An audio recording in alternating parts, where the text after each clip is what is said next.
Nicole Strickland.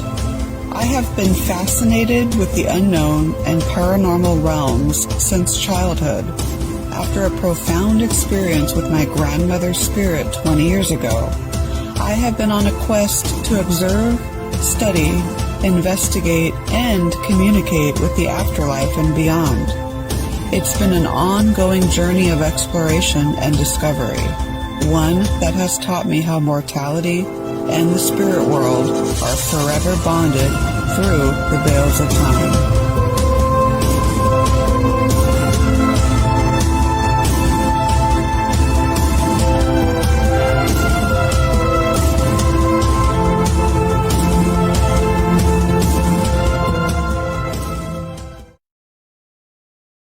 Happy St. Patrick's Day, everyone. As you can see, my background is green. I have those little changing lights. So I thought, you know what? St. Patrick's Day. And since our guest, Rocky Smith, is coming on in just about 30 seconds or a minute from now, the Oregon Ghost Conference logo has green in it. So why not have some fun, folks? Anyways, welcome to another episode of the Afterlife Chronicles here on the WLTKDB network, WLTKDB.com. I'm your host, Nicole Strickland. We have a fantastic show tonight. If you haven't followed us yet on Facebook, you can do that at WLTKDB or any other of our social channels. The Afterlife Chronicles Facebook page at Afterlife Chronicles and Beyond. Of course, Podbean, afterlifechronicles.podbean.com. The show prior to mine, just a little recap, A Realm of Darkness, hosted by Rini and Ashley, Rini Rodriguez and Ashley Moreno. Fabulous show.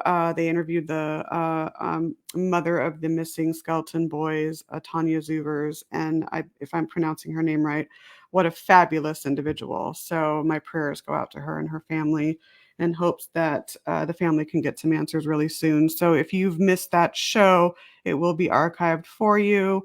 I usually do a few little announcements at the beginning, but I'm actually going to forego that because we have a lot to get into tonight. Rocky's been on the show before. He came on last year as well during this time. So I'm really happy to have him back on again tonight. His bio is just amazing. He has so many accomplishments. I mean, I'll just go through a few of these and then he can fill in the rest. Oregon City native, and I've actually been to Oregon City. The very first time I went to the Oregon Ghost Conference, I believe it was 2015.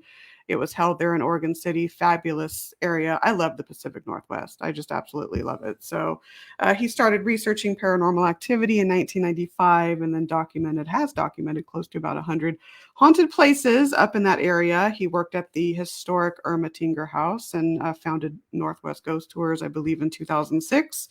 He's the owner of Haunted Oregon City Books, Tours, and Gifts, and of course, the director of the well-known Oregon Ghost Conference up in the Pacific Northwest, and of course, a presenter at various West Coast conferences. So let's go ahead and bring him in. Rocky Smith, how are you, my friend? Good, Nicole. How are you? I'm doing good. You know, time's flying like it normally does, but, you know, just trying to keep my head above water. But, you know, we all know what that's like. Happy St. Patrick's Day. You too. Yeah, I'm actually wearing green. It's dark. You can't tell, but, you know. But then I always say my eyes are green. So that's what I did in like school, like elementary school, when I didn't have green on. I would just say, well, my eyes are green. Does that count? Anyways. So yeah, everyone else is like out with their friends drinking, and we're just going to do a podcast. That's right. That's how it rolls. That's exactly right. I know, right? I haven't had my green beer yet tonight, or my what is that? Oh my gosh, I'm blanking on it. The corned beef and Oh, there you go. Yeah. yeah, not yet. Maybe later. But yeah, that's how we roll. We're doing a podcast tonight. So well, we'll be done, you know, fairly early. So maybe we should, you know. yeah. Cabbage. Someone just said cabbage. No, like, there you go. Oh my gosh. I feel like but I like saying something else other than just cabbage. I mean, yeah, I know. I do. I said when I said it, I'm like, I'm missing something. It is cabbage. Yes. Oh my gosh. Please, I'm losing it. Oh my goodness. So, well, thanks for joining me tonight. Yeah. It's always a great time having you on. So let's start out because this is 10 years of the Oregon Ghost Conference. That's pretty darn amazing. Well, sort of 10 years. Oh, it is sort of. Oh, because of yeah. So yeah, it's really year 11, but we missed year 9. Yeah. And then the virtual year was year 9, if this makes any sense. And so it's really it's been 11 years, but 10 years we're celebrating this year. So I'm excited about that. It wasn't the way that I had planned the 10-year anniversary to happen. And I don't know that I'm prepared for it as much as I really wanted to, because I really had this big, grandiose plan. And we have a lot of surprises and some things that we're going to do that are going to be pretty fun. But I think we might have to save the even bigger event for like, year 13 or year 20 or something like that. I could see year 13, lucky number 13. And it's weird because sometimes you think you're not as prepared or planned for it, but then it all unfolds, as it's supposed to. Right. And so that's what will happen. So a lot of listeners obviously know all about the conference, but just in case there's a couple that don't, let's start out and talk about the origins of it and how it came to be. Gosh, 11 Well, years. you My mentioned goodness. the Ermitinger House in Oregon City. Hmm. That is actually the place that I had some of my first experiences. I worked in that house. It's an 1843 house, and had a lot of experiences there. And in fact, I was told by everyone that the house was haunted before I actually started working there, and kind of had this, you know, um, question about what I would do if I ever had an experience. I was always open to the paranormal, but also skeptic to some degree as well. And I really got obsessed with the history of the Northwest and the history of the city. And what I found interesting is that people that would come into these historic places wanted to know, well, they wanted to know kind of the background, and they wanted to kind of understand things a little bit more, because a lot of people came in to the house with, maybe some experiences, or would feel something, and they would describe it, but they didn't have any context. They didn't have an understanding of what was there, or what was causing it, or the history of the place. Of course. And I felt like I had that piece. And so I could fill in the gaps to them, and really tell them, well, okay, well, yeah, you feel this way in this room because this is what happened here. And I think that's when I really started getting interested in the paranormal, not because of really this idea that there's ghosts, or even really wanting to explain what that word means, but really just something happened here. And is it a coincidence that when people walk in today and feel it, that connection is so um, that there's a connection there in general, Mm. really, that okay, this feeling that you have has been something that's tied back to the history of this place. And when you can make those kind of confirmations, it really is fascinating. And so I never stopped doing that, and I just continued it. And so as I continued kind of my interest in the paranormal and connection, and really focusing on the history, I started I started meeting a lot of just interesting people. It just um, happens, it's and crazy. so then all of a sudden I was like, hey, I'm going to go hang out with these people, and do different things, and go to investigate places. And I never got fully into the idea of like, oh, I want to be a paranormal investigator. Yes, I do Hmm. it. But you know what? I am so much more into the history. I don't necessarily think it's my job to prove or disprove what Right. this is. Um, Exactly. I think it's more my job to tell their stories. That what happened in these places, who are these people, and how does their story live on. That's my piece. And I don't want to sit there and write a report, or watch 100 hours of videotape where nothing moves. I don't have a lot of interest in that. So I think we all find our niche a little bit. Exactly. So, that led me into the ghost tours, which allowed me to tell the history and tell the stories that I love so much. and actually was able to allow me to continue telling a story about a house that I couldn't get into anymore because it was condemned and we needed to restore it. And so basically just doing that and trying to promote the tours that I did in Oregon City led me to actually going to a couple of different conferences that were very small scale. And when those conferences didn't really expand and kind of went away, it was really something that I thought, this would be a really good thing to do. And I felt like I always questioned why these paranormal events were so small and that only drew in the clique of people that were always there, that it never really grew, that it was always the same paranormal groups. And to me, it was, well, what about the people that don't know anything about this, that may want to ask a question? What about the people who are afraid to tell their next door neighbor that they see a ghost and only tell the ghost tour guide because they don't think that the ghost tour guide's going to think they're a crazy person? And, what venue is there for people to do that? And so I thought, if you're going to do a ghost conference, this has to be more than just, 5 paranormal groups getting together and walking around in the dark. It should be, inviting the public in, for them the general public, just to get a taste of it, or to ask the questions, or to be skeptic, or to just have a dialogue and share their story. And I think that, being able to do that has built a stronger community and actually has grown the event where it's actually grown to the point that I don't think I really felt it ever would. So I'm surprised by that. And I know that it's actually just in the beginning of what it can be. So it continues. It continues. It's so amazing and I came into the picture in 2015, and it's just in that short amount of time seeing how much it's grown. And like you said, pretty much everything is there for you. You even have a kids zone section because, I think it's fair that, for kids that want to learn about the paranormal and what we do, I think that that's, catering to them is important. Everything from presentations to various classes, not just ghost research per se, but various classes. I mean, you have it all there.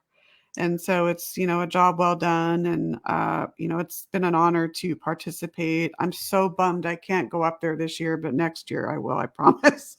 So, but it's, going back to the whole history aspect, you really can't study or talk about or research the paranormal without looking at history. And I think that's such a great component, such an important component. And you're such a master storyteller. So yeah, you found your niche.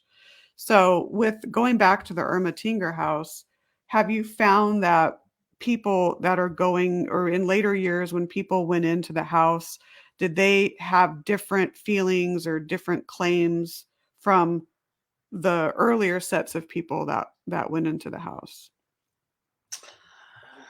Yeah. So, that was kind of an interesting scenario, honestly, because, there is different museums that have always kind of been reluctant to tell stories about ghosts or spirits. Yep. And so when I worked there, there was a little bit of that. But people will come in, and even if you don't ever mention it, it comes up because people want to know. And they want to know kind of an answer to that. And so I would kind of answer those questions to people that directly asked it. And then as it went on, the thing that really bothered me, and I think we've talked about this before, is that if this is a house or if this is a museum, and this is a place that's supposed to be telling the story, and this museum or historic place is supposed to be teaching about the history of this place, then how do you neglect telling stories about some of the most important pieces of the history of the place? Exactly. Yes. Like the people that were there. Exactly. And they're still there. I don't understand that. And so what you are talking about is history. And so when people go into these places, they want to know that. And so it happened all the time when I worked in the house early on in high school, where people constantly asked questions. They had their own experiences and their own feelings. And then when the house closed, it closed for almost a decade, and we spent so much time to get the house open. And I honestly questioned that. I thought, when the house reopens, is it going to be the same? Because if you Right. are so tied to a place, you're so tied to a place, and you just disappear from that place for a decade, and you aren't allowed to really experience going in there. I was really kind of had anxiety about it. Like, are they going to remember who I am? Are the spirits of this place going to be appreciated of the fact that this house had been closed for this long, that we were actually trying to do something good, or those type of things? And I'll tell you, when I went back in the house several times, there was a moments where I thought, I don't know. I don't know if they're Mm-hmm. still here. Um, and we went into the house one evening for a tour very early on after the house opened for a fundraiser. And William was doing a tour in the downstairs. And I was telling some of the stories of the house. And then as we got into the dining room, which is right below, right below, some of the more active places, but there's a children's room up there to the other side. Okay. And we we heard footsteps up there. We heard somebody like kind of running down the hallway upstairs. Now, we only had one group in the house, and none of us had been upstairs yet. And so everyone just stopped and froze. And I kind of got a little bit emotional about it, because I knew there was no one up there from our group. And William looked at me, and I said, she's still here. Mm. And I said, I need to go up there. I need to go up there before any of you go up there. And I went up there to just kind of take my time and to just kind of process that, because it was like, okay, they know I'm back, and this house has been saved, and this house is going to live on for another couple generations until someone else can step up and do the same again. And their story is still going to be told. Mm-hmm. So yeah, it does. Things do continue in the house. I think as we've found with other sites, sometimes that evolves over time. And Right. I think that right now the house is generally fairly calm. And it wasn't that it was ever a scary place to me. Um, I never felt, well, I won't say I never felt scared, but I never felt like the spirits in the Ermitanger house were trying to scare me, if I'll say See, that. exactly. Yeah. I always felt that at the early point, it was me scaring myself, and it was me trying to process it. Mm-hmm. And so really what it was is, you know what? They aren't trying to scare me. They're just trying to tell me they're here. They're Exactly. just trying to tell me Exactly. they're here, and they just want their story told. That's And it. that's a very good point, because a lot of times when you hear, like, if clients contact us, they'll say, for example, so and so, we feel that so and so is trying to harm my dad, or is trying to attack my dad. And really it's we're the human, what I'm trying to say is the living people are assigning that Right, meaning. It doesn't mean that right, the ghost or the entity has the intent to do that. You're interpreting its actions as that. right. So How that's a right, really good point. right. How am I going to get someone's attention that's not paying attention? I'm going to knock a vase over, or going to move a chair. Yeah. But that's not to scare the crap out of you, Ex- which it might. Yeah. it But, it sure as heck yeah. might. But is that really what's happening? And And once we you have to look process out. that, I started processing. I said, no, moving the chair or doing these things in the house, that's not trying to scare me. It's just them saying, I'm here. That's their way, Yeah, right. that's it. Exactly. And so I'm glad you brought that up, because that's an educational piece for people that, do feel that, oh my goodness, every little noise or every little action that's happening is, well, it's the intent of the ghost to scare us, when that's not typically the case at all in most cases. So Katie Brown just said, I always love hearing Rocky talk about the Ermatinger house. Me too. You're a master storyteller.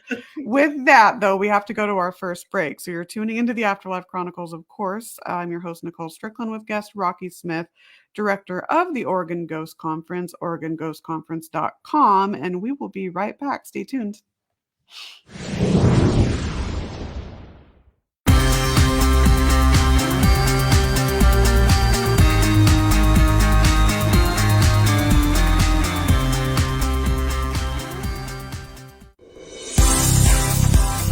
A certified spiritual life coach, animal communicator, past life regression, and a psychic medium. This is Charlie Lynn. Charlie Lynn and Chat with Charlie work with you to bring communication and understanding from spirit to those looking to gain insight. Charlie Lynn's spiritual journey has brought her to you, so take advantage and contact Charlie Lynn today. Book a reading, indulge in some Reiki work, or take the next step in your life with some spiritual life coaching. No matter, Charlie Lynn is here to help you. Search Chat with Charlie on Facebook. That's Chat with Charlie on Facebook.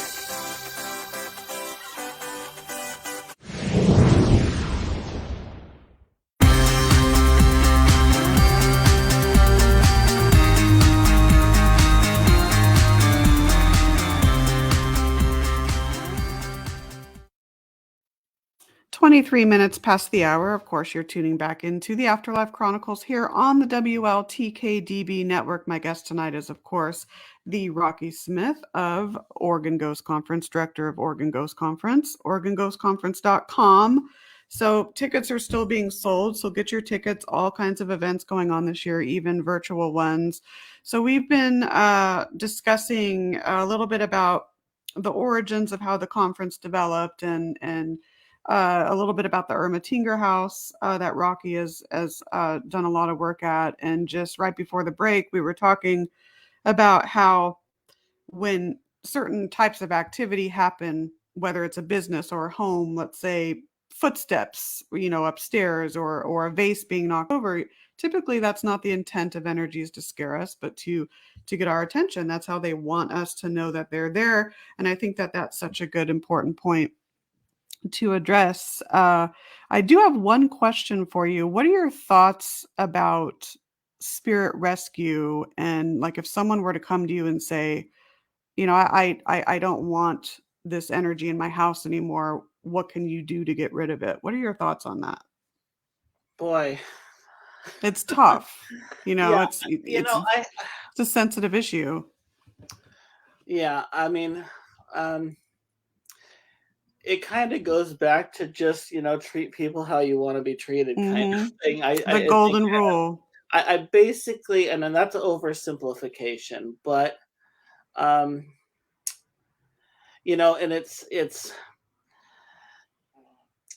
it's your place. Yes. Let's say you're talking about your own house, right, or your own business. Yeah, it's your place, and I guess you as the person that owns that place has a say in who's there and who's not. But they were there first. Yeah. And I think that doesn't mean that you have to put up with it necessarily or what, but I think, you have to treat these spirits, if that is a thing, I will say, because I use the word ghost very broadly, but let's just say that you believe that there's a spirit in your house and you don't want them there. I really think that's something you have to process and really, I would take a lot of time to think about that. Absolutely.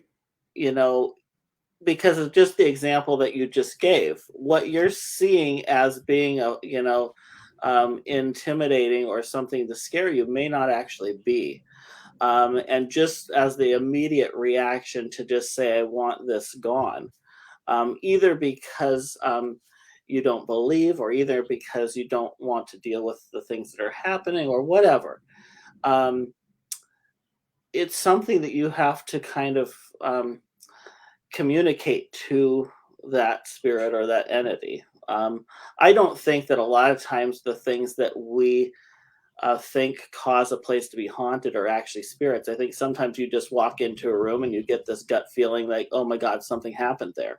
And that doesn't necessarily mean that there's a spirit there. It could be that this is just a gut feeling of an energy of something that took place. So I think, before you really try to send something on its way or push it out, you really need to know what you're dealing with or what you're doing, and communicate that. If you have something going on that's scaring you, say that. Exactly. Say, Yeah. hey, Yeah. you're scaring me. And I guess I've always treated it that way, is if you're in a place, like for instance, I go to places on my tours where I'm very deliberate, and I go into the places that I'm doing on my tours, and I talk to the area, and I say, I'm here, I'm going to be doing tours here, those kind of things. And I tell them flat out, if you don't feel comfortable, or I bring a group in and I'm going somewhere or telling a story that you don't want me to do, you can let me know that and I'll leave. That's exactly how Allie and I, when we do our tours at the Adobe, we're the exact same way. Just right. keeping Now that's different. That's different, of course, if it's your house. Right. You're not going to be like, okay, sorry, I guess I'll go. You can take your house. Yeah. So I think there is a balance to that, but I think, it is a little bit of a communication. I joke about this a little bit, because one day I way back before the Ermitinger house was closed, I used to take people through the house on tours regularly. And I took a friend on a tour, a ghost tour, and I walked into the Ermitinger house before my tour started. And I was walking around the house and I said, hey, I'm going to bring people through the house and I'm going to be doing this. And this is how things are going to go tonight. And my friend said, yeah, I know that. And I said, I'm not talking to you. You're not talking. Exactly. Yeah. And I did that with my friend William when he did tours with me as well. Basically said, you need to go to these places and you need to communicate to the spirits or the energy that's there, that you're coming in there working with me and they know me, so you need to kind of get used to those spaces so that they recognize who you are. So I think it really is just a communication thing. I think that's so important. Communication's important in general. I mean, you're keeping that open dialogue with your team members and your clients. Well, of course, you should with the energies as well. Julie Edwards said, or as asking, what if a spirit seems to be stuck in a loop of crisis, which in some ways that could be like a residual sort of phenomenon, which we can't really, interfere with. But, what are your thoughts on that? I mean, it's a sensitive, it's a very sensitive situation. And the truth is, we can answer these questions all we want, but we don't know. We don't, right? Exactly. So I have to guess. I have to use it on my common sense. I mean, part of this idea is, okay, what does that mean? Are you stuck? What does that really mean? I think sometimes when we're stuck, it's because we've stuck ourselves, that we've we're not ready to move on. Now, whether that means they're not ready to move on and they want to stay, I don't know. But as you just said, kind of as a residual thing, maybe that's not a spirit at all. Maybe that's just an energy of a place or something that repeats there. Right. And it's not someone that's stuck. It's just something in time that's repeating because there was such a mark made on that place. I don't think any of us really know that. Right. It's like we have all these theories, but we don't. We can kind of perceive our different ideas of what that means, but I don't know that we really know. So I kind of I think if we as people have certain choices in our lives, we assume that when we're dead and if we're still spirit, that we might have some of those. And I think sometimes, hey, we're not ready to move on, or we're stuck behind because we want to have one last thing to communicate or whatever. it's an interesting topic because I try to have those conversations without really verging into the religious conversations, um, because that's not my place when I do a tour. So I try to be careful with that because I like to there's so many different people and different beliefs and different religions, things that we all have some common um, ideas too. But I kind of leave people with the history and the stories. And when they leave from that place, they go away with something that I've kind of communicated in terms of what I don't even really go into what I believe. It's like, okay, here's the facts, here's the history, here's the folklore, and you take that and you leave and you can kind of think about it. Think about what you think it is and what you believe. I think that's not up to me. I don't try to incorporate that in really as part of the tour, or any of the events that I do really. Yeah, that's well said. Yeah, I would have to agree with that. Absolutely. And speaking of your tours, I mean, you've documented, I think you said close to 100 haunted locations in Oregon City. Yeah. So, with Oregon City, besides the different historical layers, in your opinion, what about the land there or just the area in general makes it such a good foundation for paranormal events? Well, we can go into a huge conversation about that. Right, yeah.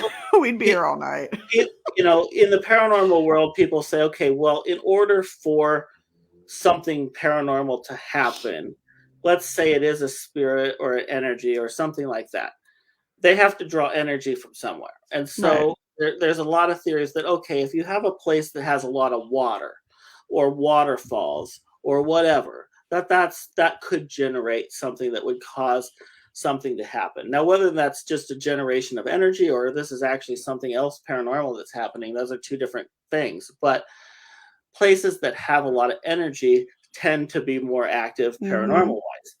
Well, Oregon City is surrounded by two rivers. It's surrounded by waterfalls.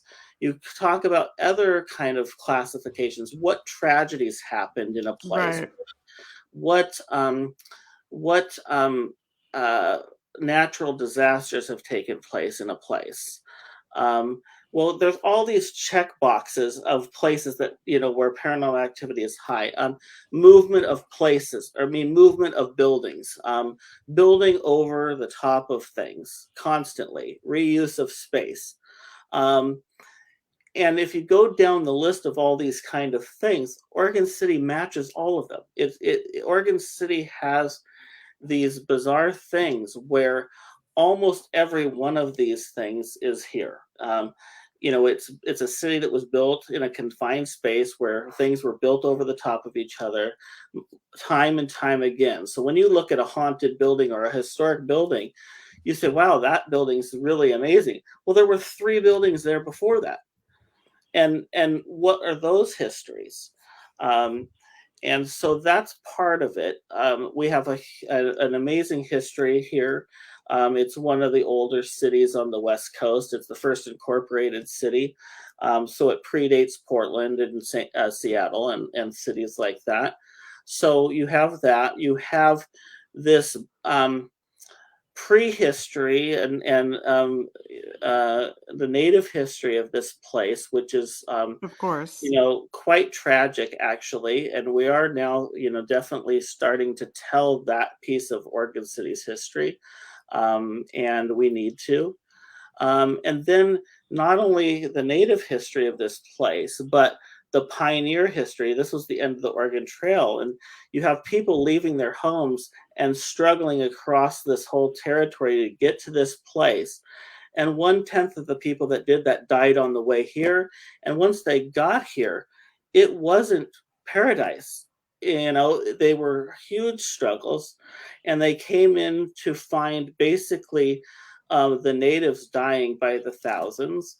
And it really affects this place. And then you have the addition to that with the Pacific Northwest, where it's this kind of gloomy, it definitely creates the atmosphere that adds to depression or foreboding and all of that. And so I think that maybe accentuates some of the stories and some of the feelings that are here.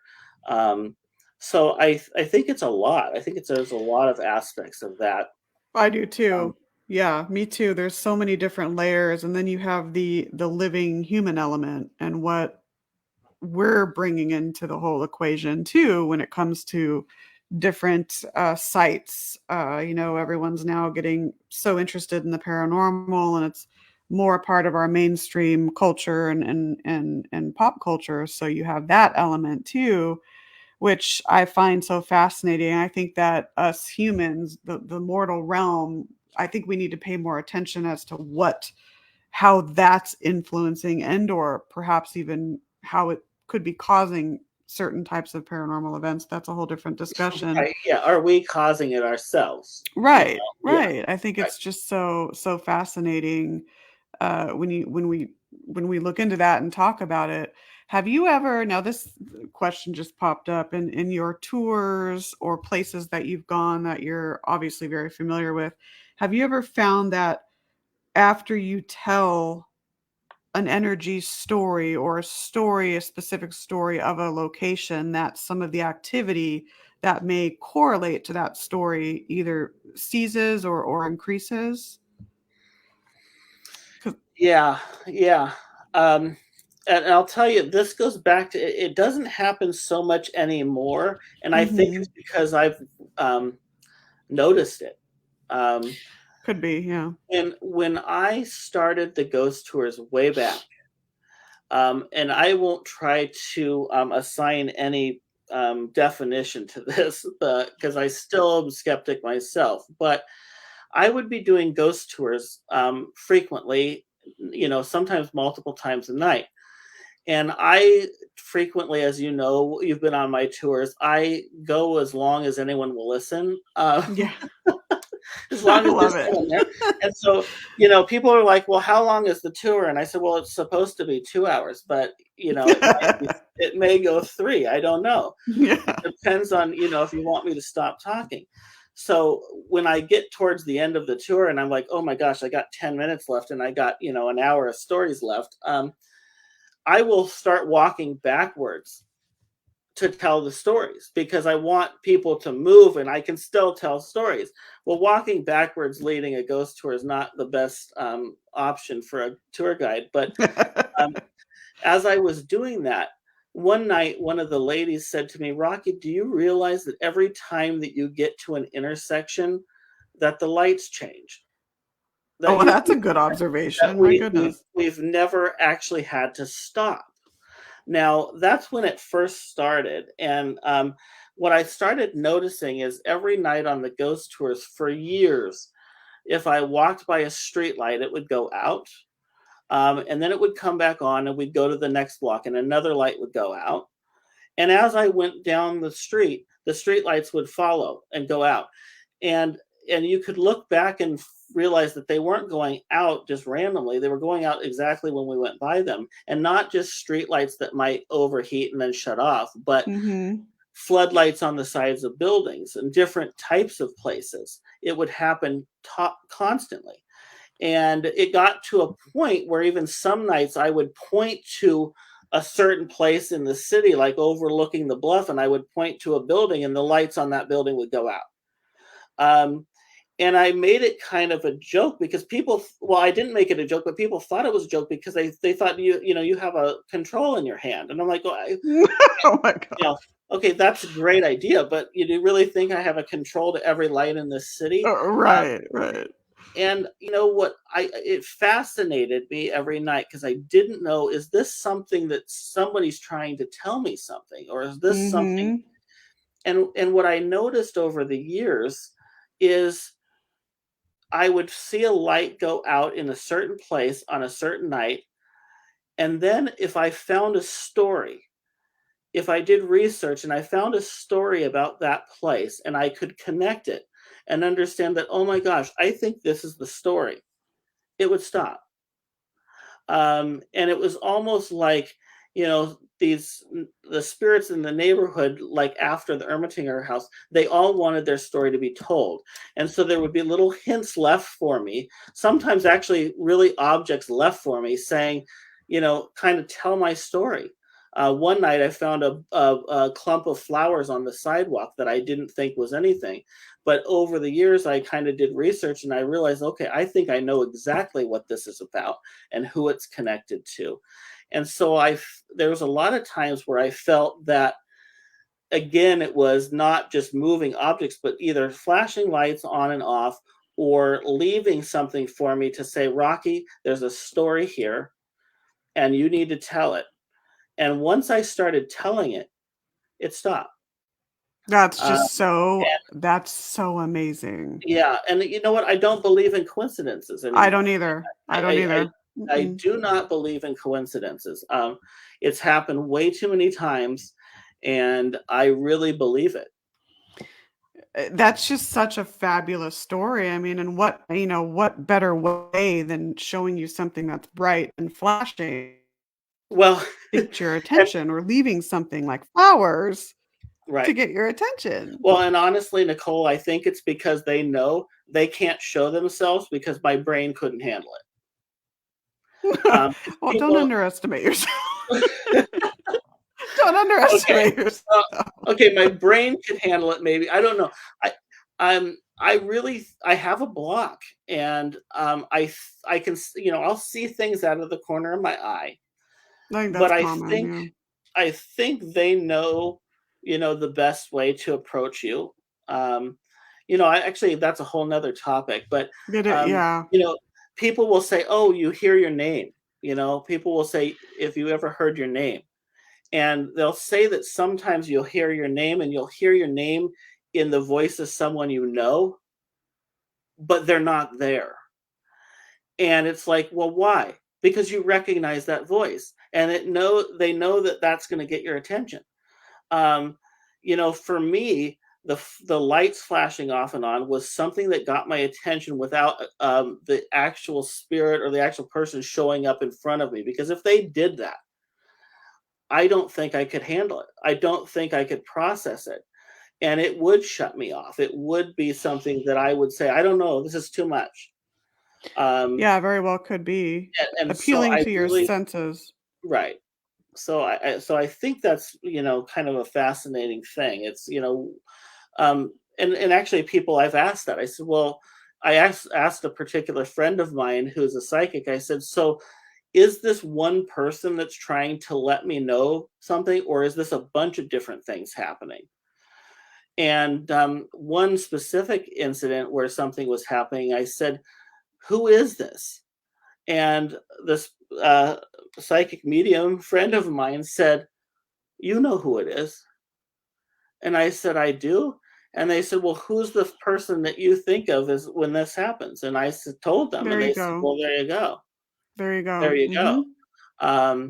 And I felt like part of it was a lot of times where I was alone. Like I would go on vacation and I would go to every city I went to, lights would go off as I walked by alone. And I thought, you know what, this is someone that's trying to protect me. And when when lights go off near you, you're aware of your surroundings. And so I got to be where I would notice lights going out a block away from me, 2 blocks away from me, anywhere around me, I would notice a light going out because I was aware. And it was like, okay, is this somebody that's protecting me and following me and letting me know, hey, you need to look out? And so I think, we know a lot more of what's going on around us than we lead on to, I think. I think so too. And it is as how you believe in many ways, at least in my opinion. And I think that a lot of these intelligent energies, they're going to come to us.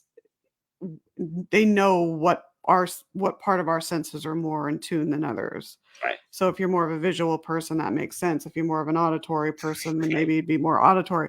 Angela Smith even said, because you were such a visual person, that would make sense, right? So right. Well, that's what I always say that on the tours. I say I'm an artist. I'm a very visual person, and people say, well, wouldn't that mean you would be able to see them? I said, no, because me seeing something means it's real. Me seeing something means, oh my gosh, I have to deal with this. And I don't know I'm ready to. if I can say, hey, it was a shadow over there, there's a disconnect enough that I can say, well, maybe it was just a shadow. And I'm okay with that. Yeah, no, absolutely. Me too. Absolutely. So on that note, let's take our second break. And then when we come back, let's touch base on all the goings on for this year's Oregon Ghost Conference. So stay tuned, guys.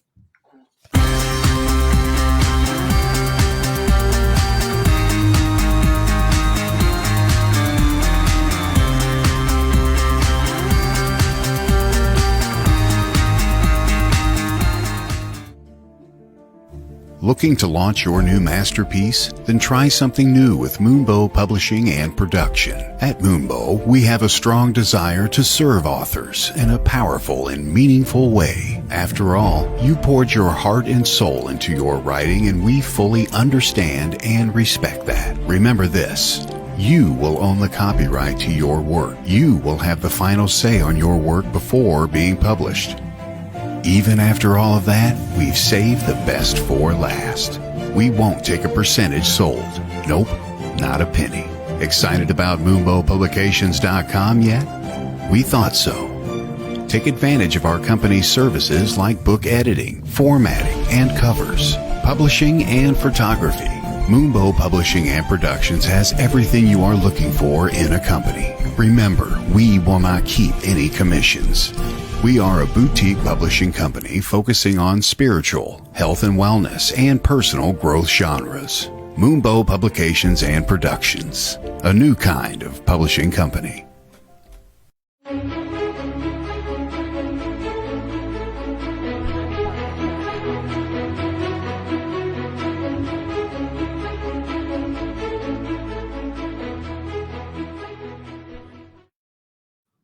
48 minutes past the hour here on WLTKDB.com. Of course, you're tuning in to the Afterlife Chronicles here on the network, and we are talking to, or we, I should say we are, the listeners, we're all kind of involved in this, right? So, Rocky Smith, of course, fabulous guest. I need to start doing 2-hour shows because I'm looking at the time, and these hour-long shows fly by so fast, and it's like you can't really get into the nitty gritty of everything. So maybe one day I'll do 2 hours, but that's a whole nother discussion. So my goodness, fabulous discussion on just really looking at the paranormal in a more critical, analytical way. So if you've missed the first 45 minutes of the show, of course, the entire show will be archived for you on all the major audio listening platforms. So with about 10 minutes left, let's segue into Oregon Ghost Conference and talk all about the different events and what's going on at this year's conference. Well, we have a lot going on. We have about 30 different classes throughout the weekend. And so my goodness. There's a lot going on. There's still a lot of openings for those classes. So go online and get tickets for a lot of the classes. There's classes from everything from good stuff. Oh my gosh, tarot reading to psychic readings to we're going to have a sound bath. There's so many things. Psychometry. There's a virtual psychometry class. Oh, that'd be fascinating. I may take that. There's just a ton of stuff. So the classes are really a huge highlight. There's a lot of choices for everyone. We're doing a couple of things this year that I'm really super excited about. Ross Allison. Mm-hmm. Ross Allison, he just got back from the UK, and he has a movie premiere that we're going to do on Friday night of a new movie called Purest. Fantastic. And that'll be happening at the Times Theater there in Seaside on Friday the 25th. There's tickets still available for that. Great. And Kasha Amenti is going to be back this year, and she's going to be doing a gallery reading, Spirit Messages from the Other Side, and that is on the Saturday night of the conference. Vivian Powell and William Becker are going to be doing an event on Friday night that's a little different, more kind of Victorian-based event where we're going to invite the spirits in, and we'll I see love it. what happens. I'm going to leave that vague because it's going to be a really cool event. That's Friday night. And then we have a couple cool things this year that I'm really excited about. One, there's a friend of mine from the Ermatinger House. Her name is Marge Harding, and she is an amazing person. I worked with her since I was in high school. She has an amazing collection of artifacts and collection of mourning attire. So she is an expert in practices of mourning from the Victorian time period. She has clothing. She's going to set up an amazing display at the Ghost Conference that's going to be open to the public as part of the admission. And she's going to do some presentations with her authentic clothes and artifacts. I'm really excited about that. And she's also going to share some of her never told stories about the Ermatinger House, including many stories I don't think she's ever told me. Oh, my goodness. I'm really, wow. really excited. That's really to kind of celebrate the 10 years. A lot of people don't know that the Oregon Ghost Conference started in the month of April. It used to be in April every year. That's right. And it's in March, but it always had to be in the spring. And the reason for that is because the name that we always had given the little girl at the Ermatinger House was April. So some of those little facts that people don't really know, we'll talk about. And then we have some people coming from all over. We have people coming from Washington, California, Idaho, Napa City. Nicole, you probably know about Napa City. A little bit. Haven't been up there in a while, but yeah, a little bit. Yeah.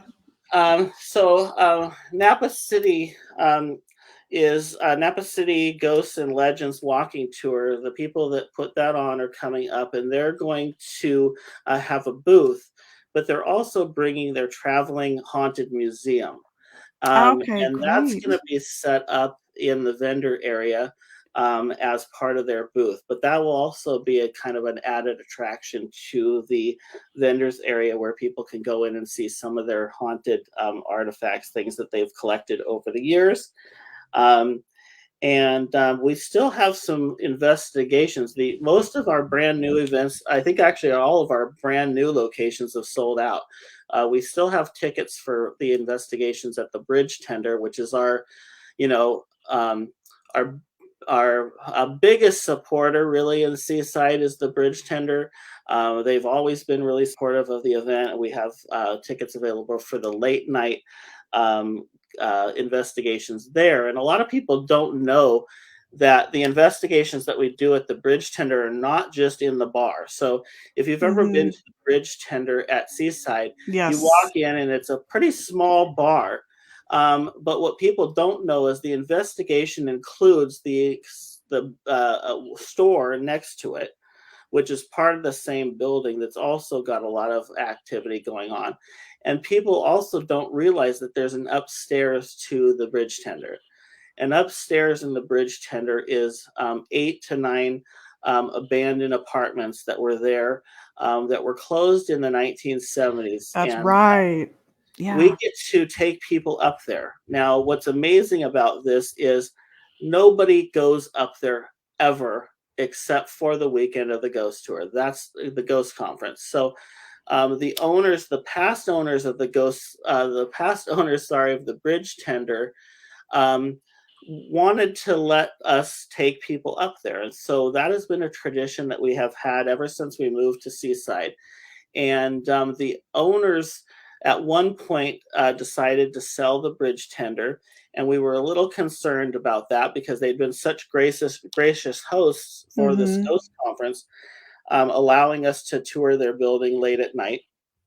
And I think actually when they sold the Bridge Tender to the new owners, this was a conversation that took place, was essentially that the new owners had to kind of commit to that they would be opening this building up. And the new owners have done that from the beginning. They've also been huge supporters of the Ghost Conference. And these people open up their building to us with their own staff, free of charge, to let people come in and let us tell their stories. And it's pretty amazing.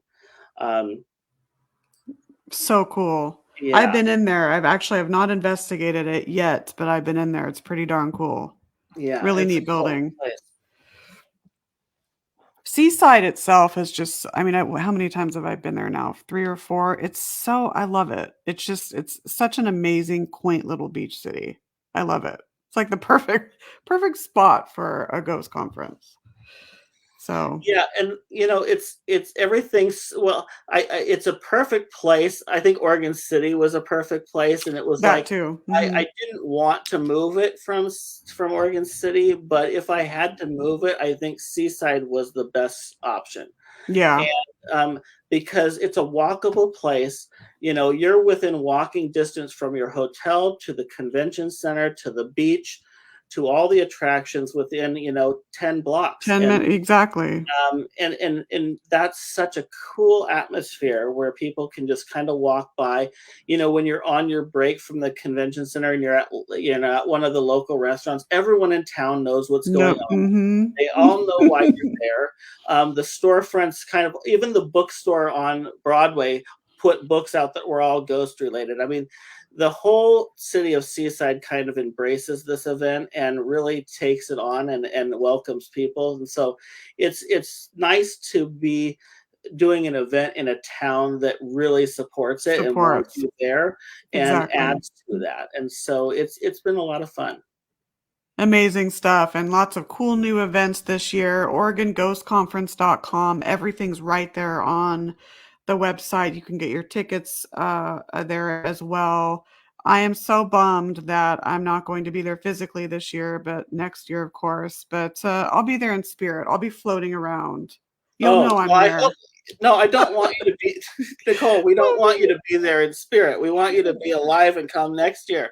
You know what I mean. You know what I mean. I'll be you know what I mean. But I do want to mention too that actually for the first time in a while, I've always planned to try to do this, but I'm actually leaving to Seaside tomorrow.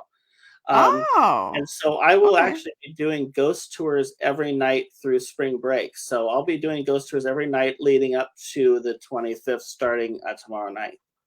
That is amazing. My goodness. Thank you for coming on tonight and sharing your wisdom and your experiences. You're welcome back anytime, of course.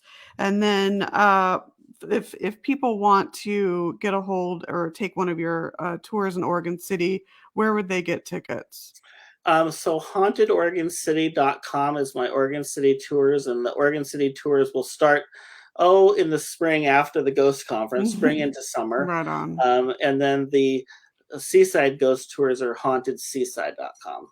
Fantastic. Busy schedule coming up. So there you have it, OregonGhostConference.com. Get your tickets. Lots of great events happening. Rocky, thank you so much for joining me tonight. Safe travels to Seaside tomorrow. Yes, and thank you. I'll be helping to promote, of course, the conference on my socials as well. So there you have it, folks. That was Rocky Smith, director of Oregon Ghost Conference, just an all-around great guy. So he's welcome back anytime. Fabulous stuff. Just can't, it's fabulous. That's all I'm going to say. So anyways, we will be back next week, of course, next Thursday at 6 Pacific, 9 Eastern. And I hope you all have a wonderful weekend. And if you're going out later tonight for green beer and all that jazz, be safe. And we will see you next week. All right. Good night.